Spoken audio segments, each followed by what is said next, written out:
All of us have plans, I hope. A little bit of garden paradise in our shops. In our shops? In our Shops. shop.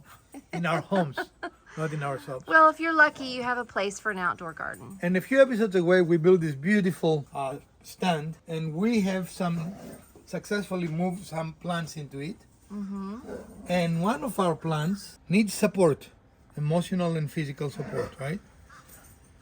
Well, it has found support in a nearby plant. Other plant, yeah. Which is my lemon tree, but you know, this is not a long-term solution, and this happens to be a cucumber plant. You can see that multiple lines have reached out to connect to other parts of the cucumber plant as well as to the lemon tree, so this is a problem. So today we are going to try to build a trellis to allow the cucumber to have its climbing space without trying to strangle the lemon tree. So we're going to take this and we're going to transform it with our build today to this. Beautifully trellis, new, improved location. Everything is just amazing. So we're going to start with a container. We're going to replant the cucumber plant, which is this. It's like the container we have outside, dimension-wise, but because we don't want to measure anything again, we want not to be any wider than this, right? So right. we can fit it in the plant. So having that in our disposal, we are going to start cutting some cedar pickets in thin stripes. Strips. Strips. And for that, we are going to use our table saw.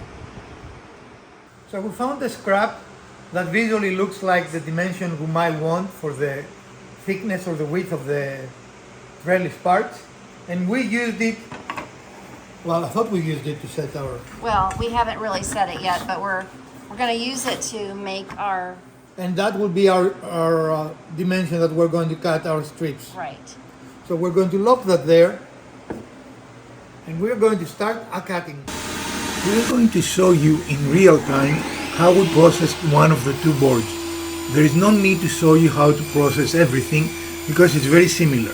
The cut we're doing now, it's called ripping because we're going on the long sides of the board, or we are cutting parallel to the grain.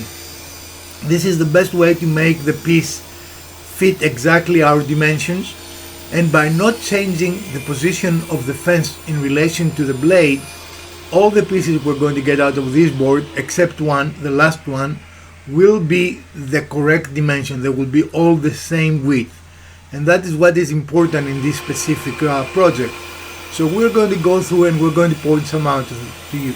You see here that the board is slightly raising and Mrs. DIY pressing it with her finger, so we're going to have a clear cut. There are devices that you can use to keep the board down. We just do not have attached to our saw at this time.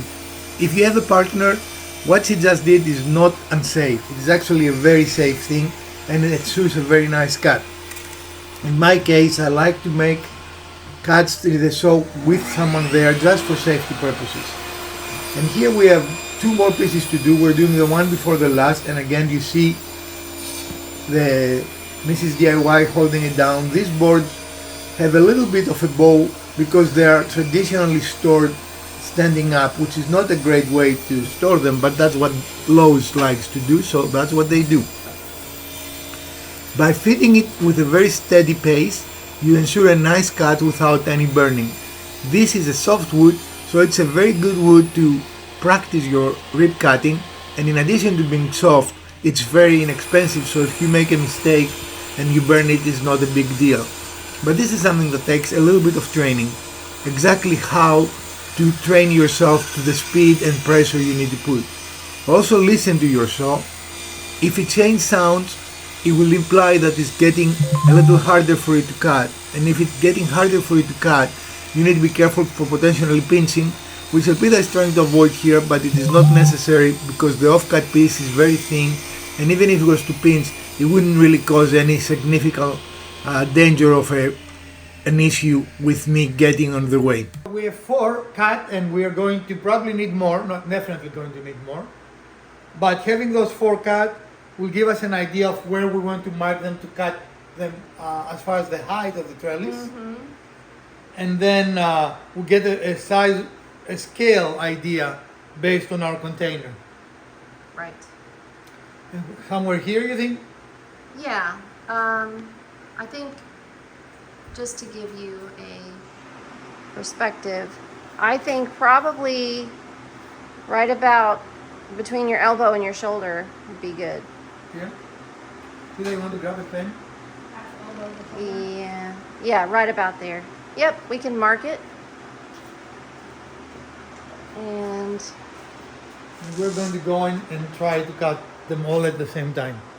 sounds good. Yeah, do the marking too fast. No.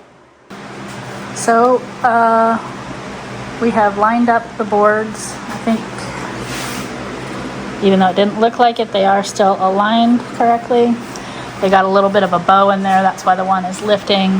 And we have our mark over here. And it doesn't matter, I mean, since we mark this kind of on the fly, it doesn't matter if we use this mark or this mark as long as they're cut exactly the same. Right. Right? All right.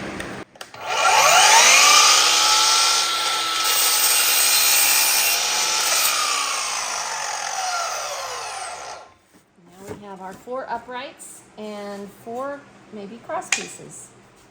So apparently, carpenter pencils were invented before safety glasses because you cannot put both on your ear safely. See? It's gonna fall. It felt it. Or maybe I just have small ears.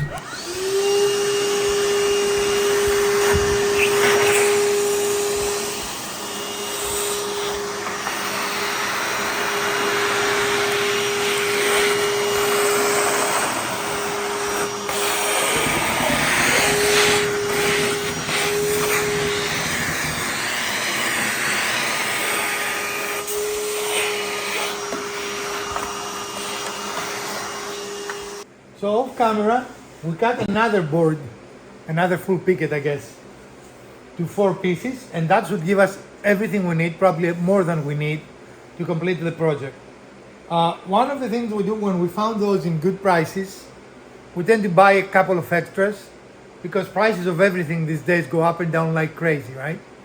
So this is the last one. So next trip to the blue store, we might have to buy a couple of extras. And we love this product because it's durable, it's beautiful, and it's cheap. So again, we're using our pot as the measuring, and in this case, we're going to use a measuring tape. It's about 19 inches, 19 and a quarter actually. And that's an approximate dimension, right? So we're going to cut one of our new uprights to 19 and a quarter. 2 of them. Okay.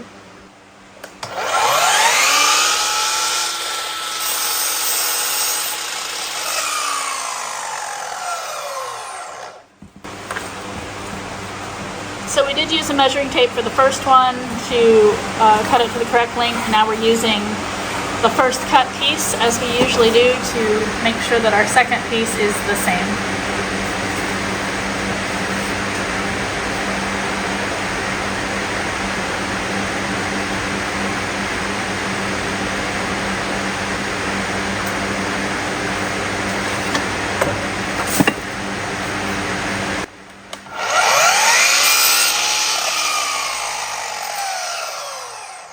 Alright, so we are trying to make sure that all of our slats, even though this is not a structural piece, it's something that's just going to hold plants, we want it to look symmetrical.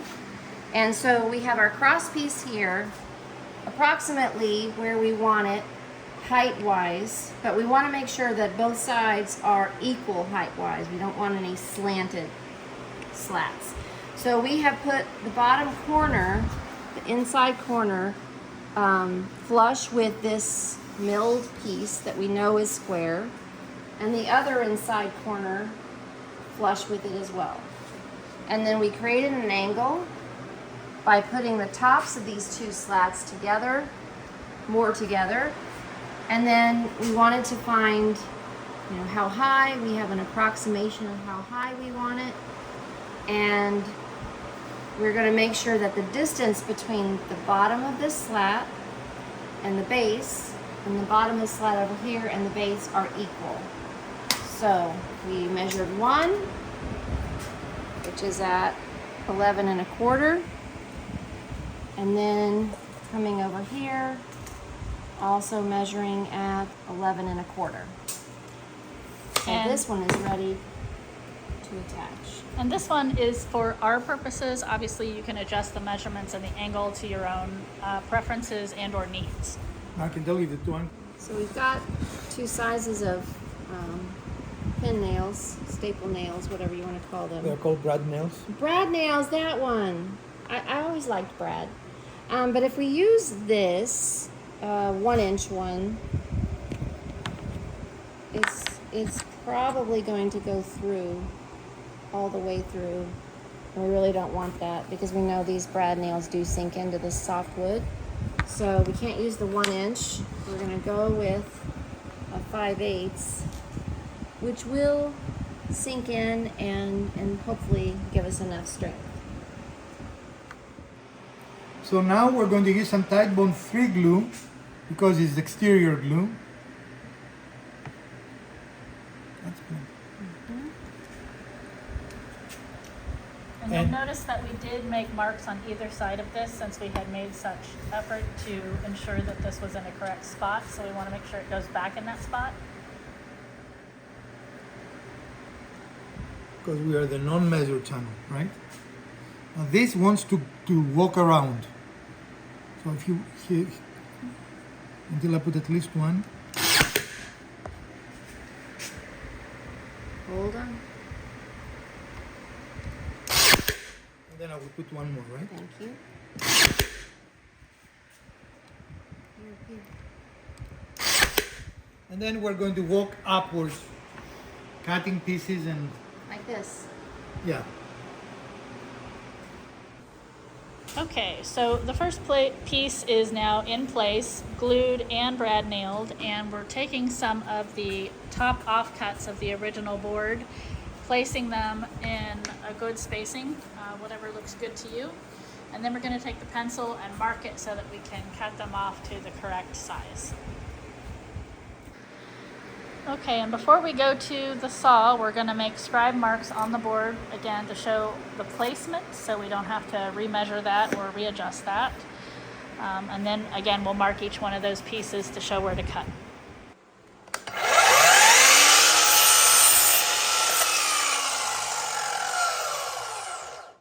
So this is rinse and repeat, right? We have everything marked.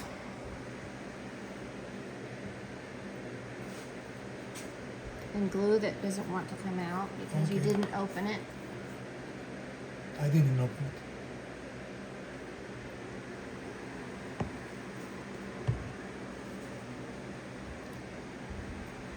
Now wood glue is notorious slippery, so tell me when you think you're ready. I'm ready. Go. Now another one. And somewhere around the knot. And it is rinse and repeat. We're going to do all the way up.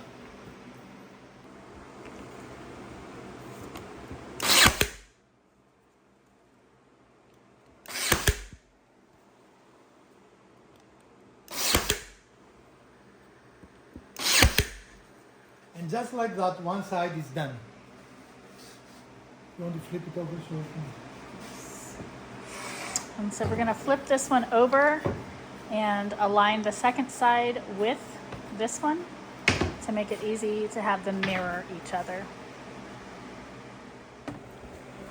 So if one of your pieces is bowed, like it is the case with ours, for assembly purposes, turn it over so the bow is up, not down.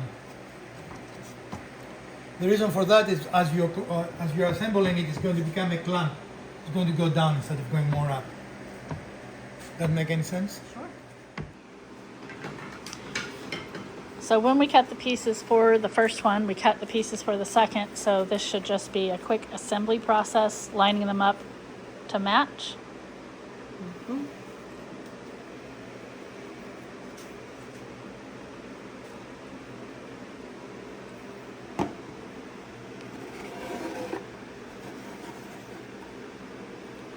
Okay, so put the glue first and then make sure that we're correct. And what we're doing now is ensuring that we are in the same spot on both sides of the trellis, right? Mm-hmm. Right.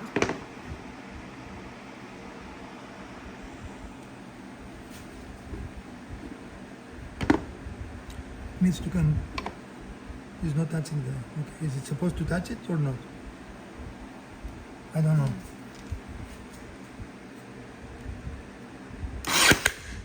Okay, let's go to the other side.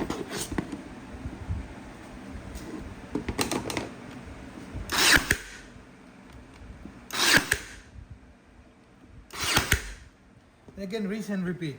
Excuse me. And I have, obviously, the shortest piece was the top, but I have gone ahead and labeled each of the other pieces as this is number 4, which we went from the bottom, 1, 2, 3, 4, 5. We didn't have to do 5, but we have number 3 here and number 4 here, so we know this one goes next, 4, 3, 2, etc. So the numbering, I mean, even though the links are obvious, I think it really helps to make sure that you're using the correct piece and not making a mistake. Okay.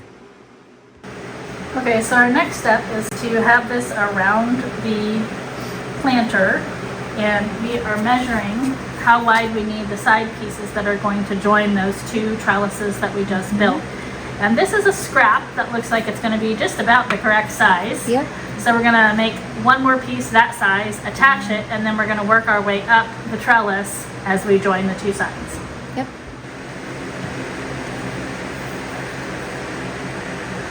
So we're back, and as we stated, we are attaching that side piece that's going to provide that stability for the trellis to be across the planter. And we're going to do one side, go to the other, and then I think the plan is to come up to the top to join the 2 top pieces, and then we'll work our way through so that we have that stability and we don't have to continue to support it as we're assembling it. Okay. I'm gonna say really yummy. So we have the top ones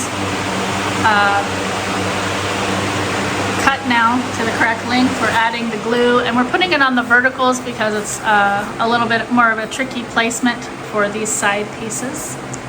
And putting that first brad nail in, and then we'll have to hold the piece open to do that proper alignment. So now for our convenience, we have put the piece on our bench, and we are marking, and we're going to be cutting 2 pieces of that length, right? Right, and then we'll go on to the next layer and then one more. It's like shampooing, Hair. rinse and repeat, right? I don't have hair, but I know how to use shampoo. I've been trellised.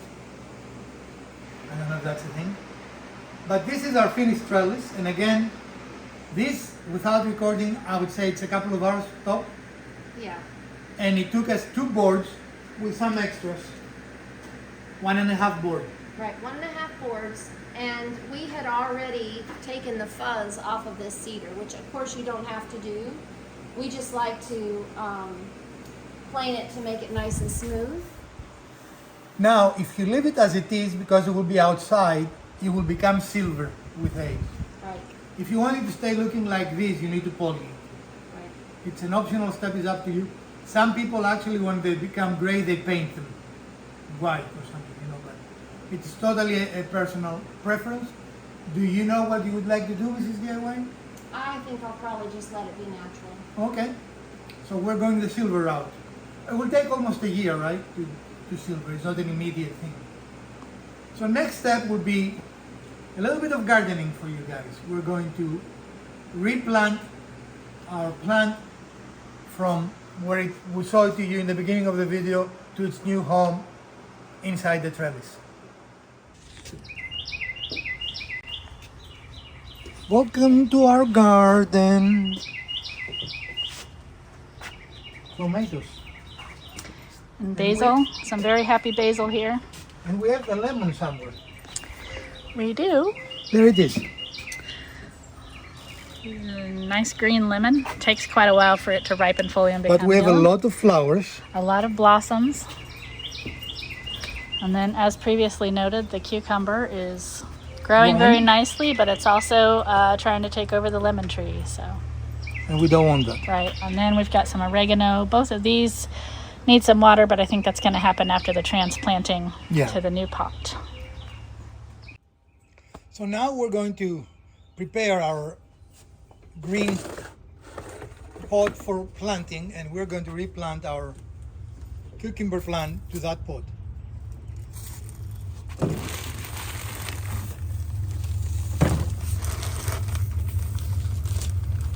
It says it's going to grow the cucumbers twice as big. We'll see.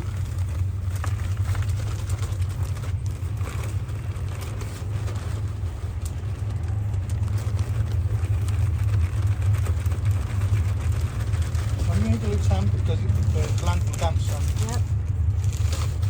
Trust me.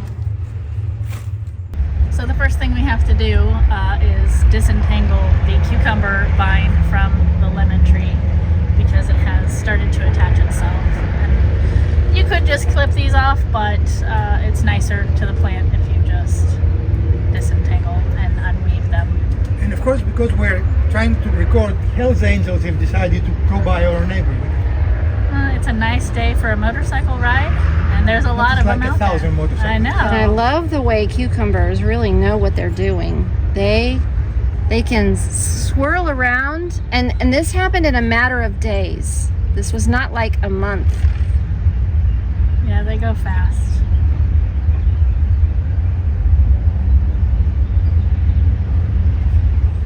Almost. So, taken the tray out of the stand that was built previously, as you saw it there, and the cucumbers have obviously all been disentangled from the from the lemon tree, and now it's automatically grabbed hold of this metal pole for the wind. Moves So quick, I that's how guess. quick they are. And just making some places here. There are just 2 cucumber plants, right? Yes. It's two. And are they entangled to each other?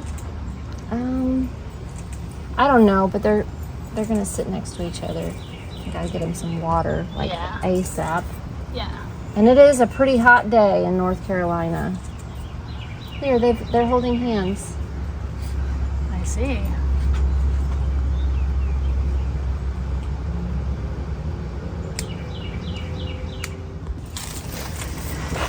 So the plants have been disentangled from each other.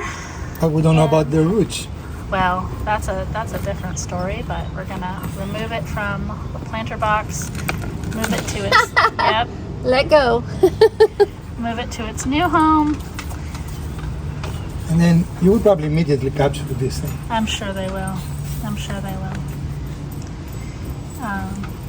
And these have grown quite a lot over the course of the Oh, last yes. couple of weeks. And as you can see, we do have blossoms, which means incoming cucumbers. We like that.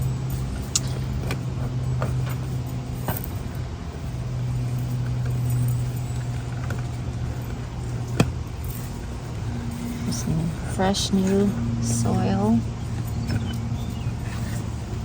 Yeah, they need a little water.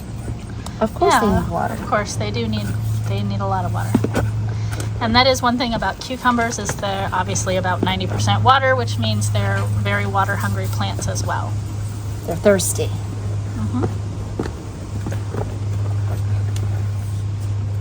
Okay. No, because I want to put it through so you can hold the plant and.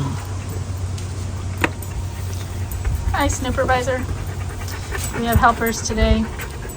They do enjoy being outside. And now the plant in the planter, feeding those vines up through the new trellis that was just built. You can put one of those things to touch something and that will tighten them around it.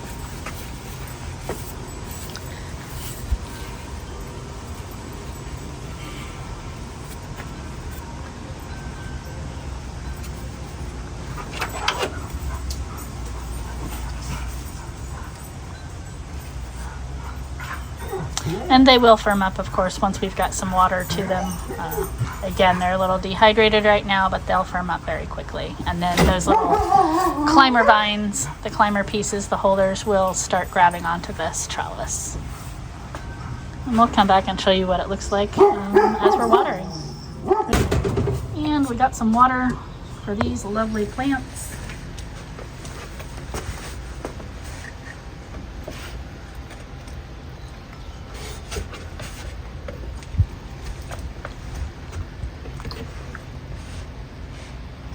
And they should perk up pretty quickly. We can come back and show you from the droopy to the perky plant. And this is going to be the new home for this cucumber, these two cucumber plants. Hopefully we can keep it kind of contained to this trellis, but it may also decide that the deck railing is a good place to grow into. Oh, I'm sure it will. So it just depends on whether we want to take the effort to redirect it or not. But at least it's not going to go into, say, the screens, which they could do. So this is the better place for that. Look how these babies perked up.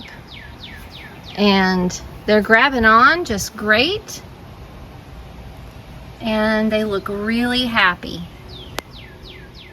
So we only took 1.5 boards to make this, picket fence boards, which makes the cost about $5. I don't think you can buy it, especially in this size, for $5. And made from cedar, right? No, not at all. Now, ladies, easy, difficult, advanced, what do you think about this project? Anyone can build it? Yeah, Yeah. I think anyone can build it. You can do it with even without power tools.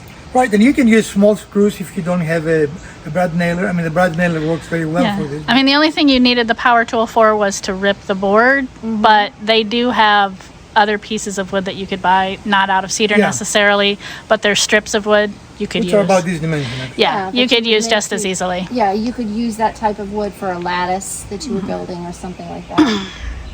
Anything difficult on this project? The only thing that I thought was slightly difficult was figuring out the angle from the bottom to the top and making sure that the angles on both sides were the same.